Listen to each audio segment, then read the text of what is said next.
Hi, I'm Jared. I'm 19 and I've never learned about buoyancy.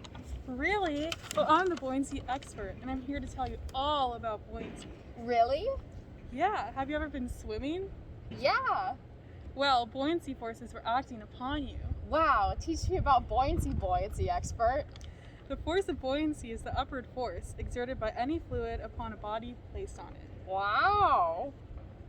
In order to do this, we are going to predict the buoyancy of certain objects through these equations.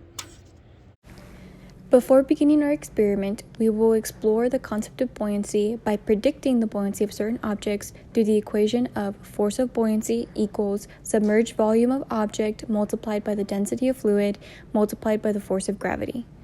We will then calculate the experimental density through this equation. Force of buoyancy equals weight of object in air minus weight of object in water. First, we will weigh these two objects in air using a spring scale.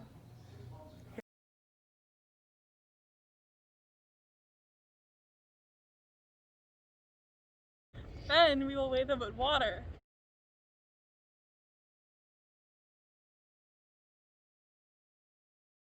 Now that we have all that, buoyancy expert, what do we do?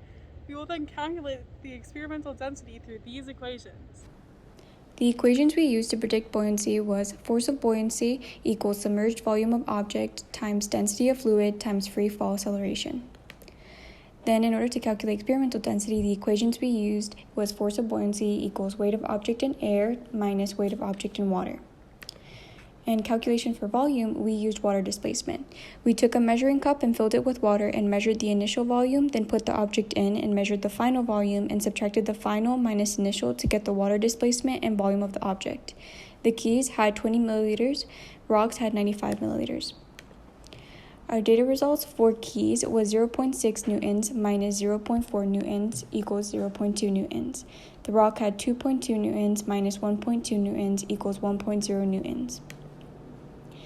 Then for the following data results, the keys had 0.196 as the force of buoyancy, rock had 0.931 for the force of buoyancy. And then our percent error for the keys was 2.04%. The rock had a percent error of 7.41%. By comparing each value of FB, we should be able to demonstrate the force of buoyancy.